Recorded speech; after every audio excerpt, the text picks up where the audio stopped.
Kidakom, kamba Kidakom dans nos ghettos. Ou Kidakom, ouska Kidakom sous les caniveaux. Kidakom, kamba Kidakom dans nos ghettos. Ou Kidakom, bam Kidakom ya. Tout le monde a droit à la terre, Nimwida Tchéké. Tout être humain a droit à un bout de terre, Nimwida Tchéké. Sans distinction de race, sans distinction ethnique, sans distinction de sexe. Sans distinction de race, sans distinction ethnique, sans distinction de sexe.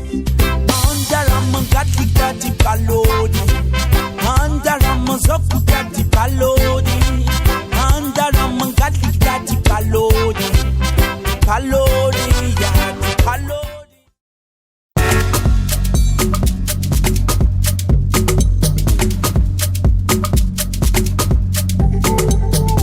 Je suis Onassis Wenker, Onassis Kéré à l'état civil, artiste, chanteur africain et d'origine burkinabé. Ma carrière en général va débuter en 2004. Ouais, elle va débuter en 2004 quand j'étais au lycée et c'est là où j'étais fou amoureux, fougueux du rap. Moi je suis passé par le hip-hop, donc on a rappé pendant, je sais pas, une petite dizaine d'années. Ou voilà, ou moins, je sais pas. Mais en tout cas, on a rappé pendant des années. Moi, je suis passé par 2 groupes de rap avant de faire ma carrière solo. Dans mon premier groupe de rap, c'était FNS, qui était mon groupe du quartier. Et le deuxième groupe de rap, c'était Natty Roots, qui était le groupe du lycée. Et donc, comme ça, je me suis formé dans l'écriture des textes. Le rap m'a vraiment forgé à bien écrire, à être un bon lyriciste avant de me convertir en reggae maker.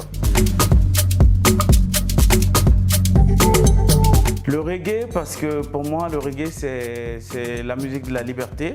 C'est la musique avec laquelle on peut aborder tous les sujets possibles, mais surtout avec beaucoup de maturité. Et c'est aussi la musique du peuple.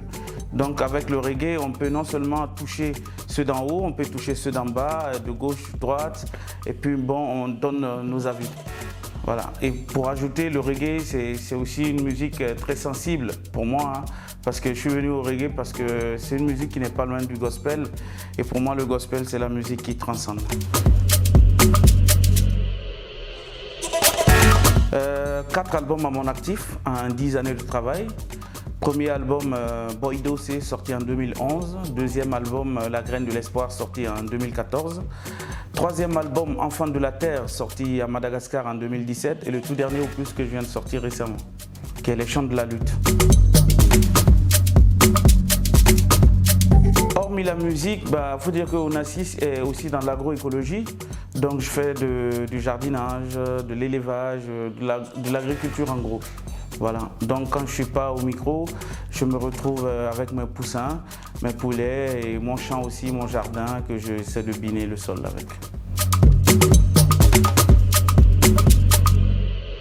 Oui, je suis à la fois acteur de cinéma, mais aussi comédien de théâtre. Voilà, c'est des formations que j'ai fait à un moment de ma carrière, parce que quand ça a marché pour la musique, il y a des gens qui m'ont approché pour des jeux d'acteurs. Donc il a fallu aussi se faire former dans ça. Et d'ailleurs, c'est aussi un kiff pour moi d'incarner d'autres rôles. Voilà. Et donc je suis allé au théâtre d'abord, où j'ai fait des pièces de théâtre qui ont d'ailleurs voyagé avec des grands comédiens de ce pays. Et autrement, ouais, et cinéma aussi. Cinéma aussi, je figure dans pas mal de films produits au Burkina ici. D'ailleurs, il y en a un où j'ai été acteur principal, le film qui m'a le plus formé, et le film s'intitulait Le Film. Comment je me définis en 3 mots? Bon, humain d'abord, persévérant et déterminé.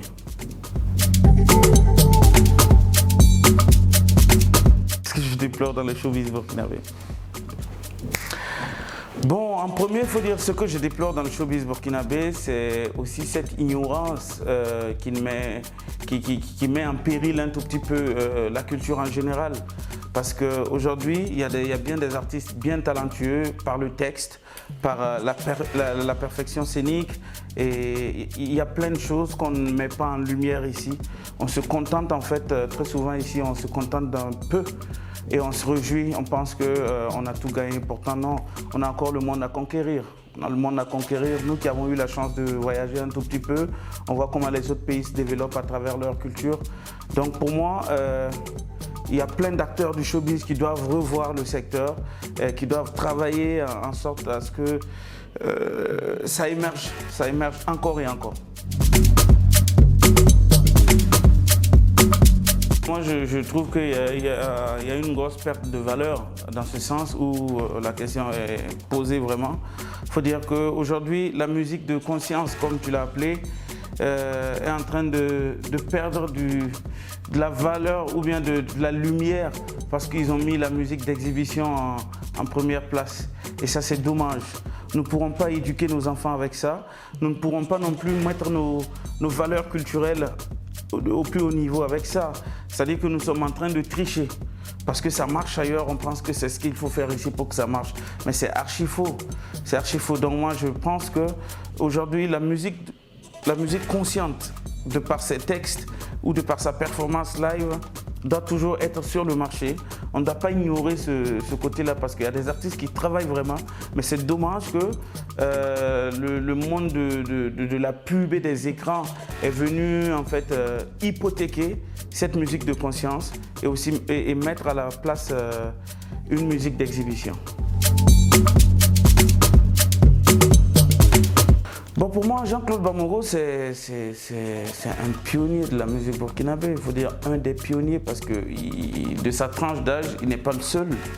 Mais c'est des monuments qui ont inspiré des générations ici et qui continuent d'ailleurs à inspirer. Donc, quand tu prends Jean-Claude Bamogo, Charles Ouedraogo, Georges Ouedraogo, mon grand, le papa Issouf Compaoré qui vient de fêter ses 50 ans de carrière, que Dieu lui donne encore longue vie. Enfin, ils sont nombreux à avoir donné de la valeur à la musique burkinabé. Et c'est ça aussi l'artiste. Vous voyez, cette chanson est enregistrée peut-être avant nos années de naissance. Mais aujourd'hui, elle vit toujours. Pas dans Tim, pas dans Zoé. Si tu veux, peut-être que cette chanson est âgée que moi.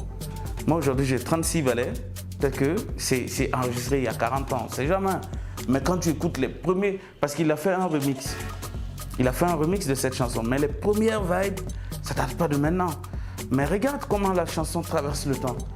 Donc pour moi, c'est ça un artiste. C'est créer des hits qui traversent le temps aussi. Donc Jean-Claude Bamogo, franchement, là où il est, que le Seigneur l'accueille. Bon, le Seigneur l'a déjà accueilli, hein, mais en tout cas, et je salue son fils aussi au passage, qui est Théodore Bamogo. Ouais, je suis Rasta même jusqu'au zoo. Carrément, parce que pour moi, Rasta, c'est pas juste tu vois, le feeling, porter des dreads ou non, paraître dans la société. Non, c'est un état d'esprit. Et c'est tout comme quelqu'un qui prend un projet, qui met un projet en place et qui décide de suivre les règlements de ce projet. Donc pour moi, le Rasta, c'est celui qui se remet chaque fois en question et qui essaie aussi de faire des choses pour ne pas décevoir le Seigneur qui nous a créés. Donc c'est la croyance, c'est de la foi et c'est aussi vivre dans la paix et l'amour avec sa société. C'est ça qu'on appelle le One Love. Et Rasta, c'est pas plus que ça. Oui, je ne lâche pas parce que c'est aussi l'héritage. C'est une grosse richesse qu'il ne faut pas laisser. Et puis d'ailleurs, il faut bien la maintenir pour léguer ça à nos enfants aussi. L'agriculture, c'est ce qui nous amènera vers l'autosuffisance alimentaire. Donc il n'y a pas de raison qu'on laisse ça pour autre chose. Mais pour moi, la musique, c'est toute une autre vie dans ma grande vie aussi. Donc grosse passion et puis grand amour aussi pour la musique. Donc je suis musicien et à la fois je garde aussi l'héritage que m'a légué mes grands-parents qui est l'agriculture. Oui, exactement. Depuis un moment, on ne m'entend plus parce qu'il faut dire aussi que j'étais hors du pays.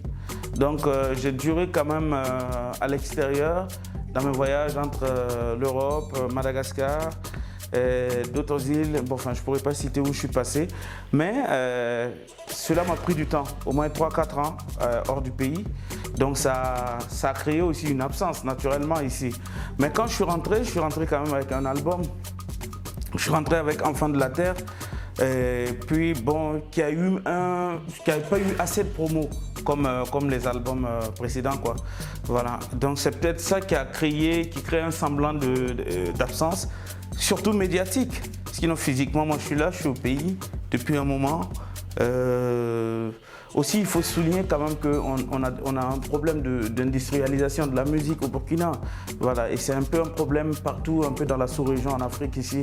On n'arrive pas à avoir des gros investisseurs qui acceptent de mettre de l'argent pour récupérer plus tard parce que les gens n'y croient pas.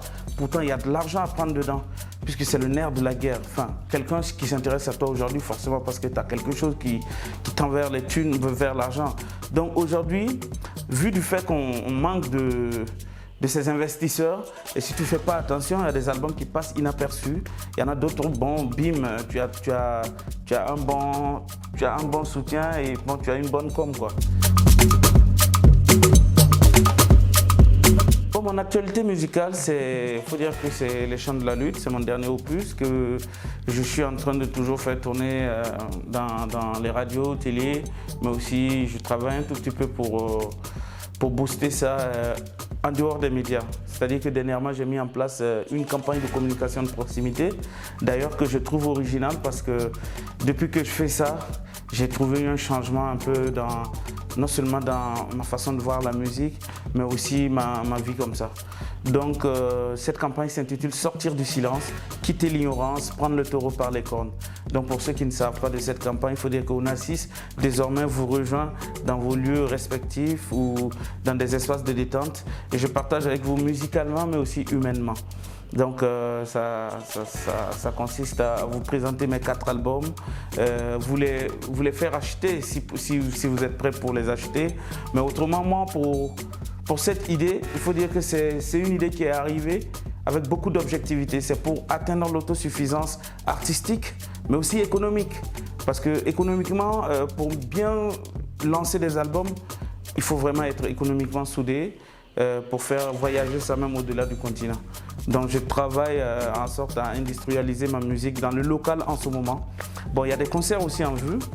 Il y a des concerts en vue et puis je prépare un album aussi normalement qui sortira en juin, qui doit être en compétition sur l'international. Je vais faire un tout petit peu sur quelle plage de compétition, mais en tout cas je prépare un opus qui doit beaucoup voyager entre juin, surtout cet été, de juin à septembre.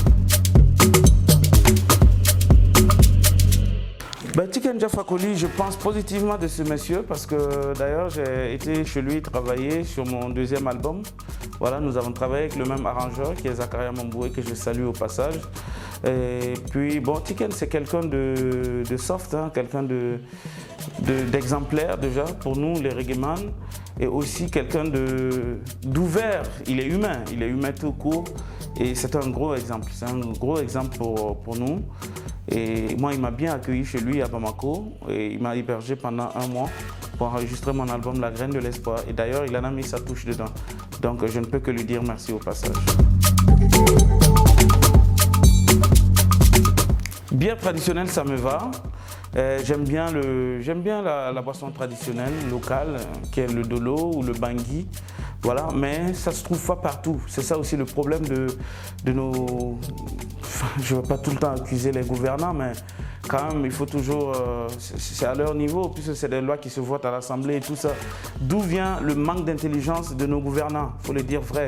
Parce que depuis lors, on n'est pas arrivé à mettre ça sur des grandes usines, dans des grandes usines, à développer nos boissons locales.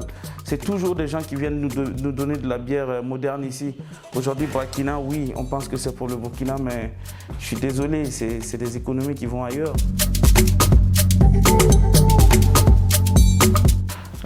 Gonré ou Benga. Bon, alors moi je suis Benga.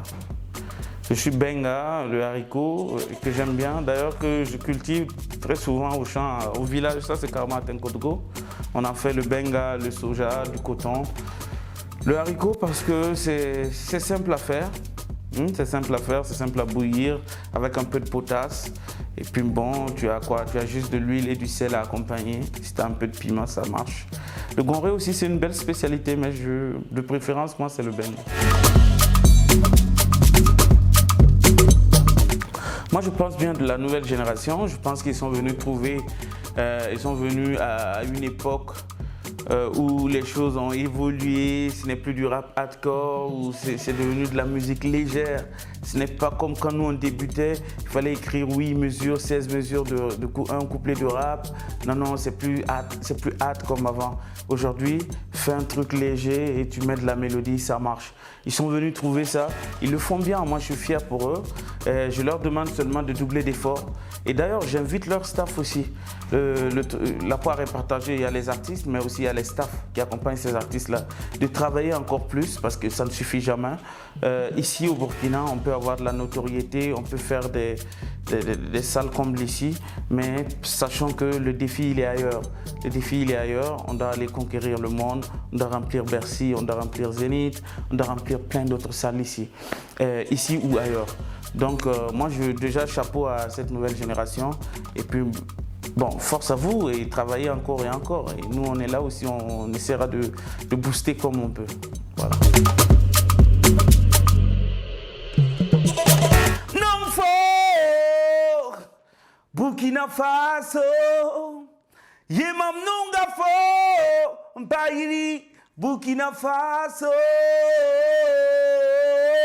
Yes man, c'est un Narcisse, pionnier de la liberté, du respect et des faits, naquit dans les bas-fonds, grandi dans les rues avec pour unique conviction, suivre son instinct, ne jamais laisser tomber la musique, man. Même si autant qu'on nous prend pour des fous, aïe, bouh.